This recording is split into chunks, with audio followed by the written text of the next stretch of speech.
উত্তর 24 পরগনা জেলার গাইঘাটা ব্লকের সীমান্ত লাগোয়া গ্রাম বড়া।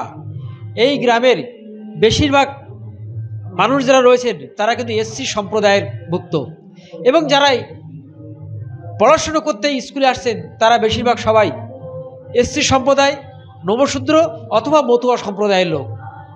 ফলে স্বাভাবিকভাবেই একটা সময় এখানে কিন্তু শিক্ষার আলো সেভাবে পৌঁছায়নি।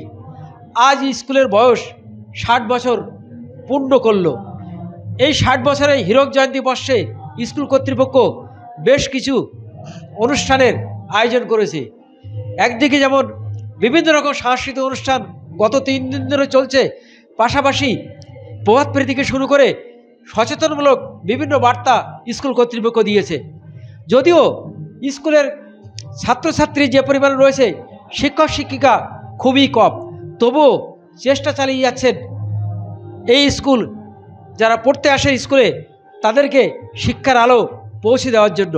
আমার সঙ্গে রয়েছেন এই স্কুলের প্রধান শিক্ষক, আমরা একটু তার সঙ্গে কথা বলে জেনে নেব তিনি কি বলছেন।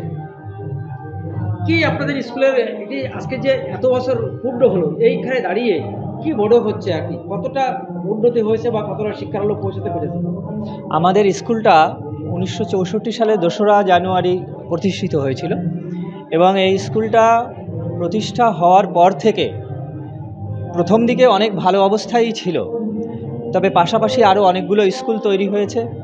আর এখানে আমাদের আশেপাশের থেকে যেসব ছাত্রছাত্রীরা আমাদের স্কুলে আসে তাদের সোশিও ইকোনমিক্যালি তারা অনেকটা দুর্বল। সেই কারণে আমাদেরকে একেবারে গ্রাসরুট লেভেল থেকে আমাদের শেখাতে হয়। তো সেক্ষেত্রে আমাদের যেসব দিদিমণিরা অনেকে রিটায়ার করে গেছেন, আজকে তারা সবাই এসছেন, তারা একেবারে মাতৃস্নেহ দিয়ে, পিতৃস্নেহ দিয়ে তাদেরকে পড়াশুনো করান, এবং তাদের অনেকেই প্রতিষ্ঠিত ছাত্র যারা আজকে আমাদের এখানে এসে উপস্থিত হয়েছেন। তবে এখানে আমাদের এই যে বড়া এলাকা, যেটা আপনি প্রথমে বললেন যে এটা মতুয়া সম্প্রদায় বা নমশূদ্র সম্প্রদায় এলাকার মানুষজন এখানে বেশি বাস করে, তো সেই সব মানুষগুলো তাদের কাছে শিক্ষার আলো পৌঁছে দিতে আমাদের বড়া হাই স্কুল একটা অনেক বড় ভূমিকা পালন করেছে বলে আমি মনে করি। আমি 2006 সালে এই স্কুলে জয়েন করেছি, মানে এই 17ই নভেম্বর আমার 20 বছর পূর্ণ হবে।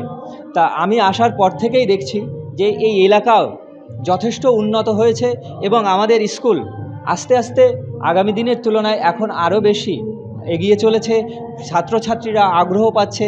আমরা এই যে অনুষ্ঠানটা এখানে করছি, সেই অনুষ্ঠানের মাধ্যমে আমরা একটা বার্তাও মানুষের কাছে পৌঁছে দিতে চাইছি। অনেক কিছু গঠনমূলক বার্তা আমরা পৌঁছে দিচ্ছি এই অনুষ্ঠানের মাধ্যমে, এবং মানুষের সর্বান্তকরণে খুব সহযোগিতা আমরা পাচ্ছি। এবং আমরা জানি আগামী দিনেও এই বড়া হাই স্কুল এই শিক্ষার প্রসারে এক অনন্য ভূমিকা পালন করবে। স্কুল এত বড় স্কুল, শিক্ষক শিক্ষিকা মাত্র 5 জন, হ্যাঁ, কি করে সম্ভব হচ্ছে শিক্ষাদান করা? এটা একটা অনেক সমস্যা হচ্ছে, এটা ঠিক কথা, কিন্তু আমরা চেষ্টা চালিয়ে যাচ্ছি। আমাদের শিক্ষক রিটায়ার্ড হওয়ার পরে যেসব শিক্ষকরা ছিলেন, আমাদের 2016 2জন শিক্ষক ছিলেন, সেখানে আমাদের সমস্যা হয়েছে।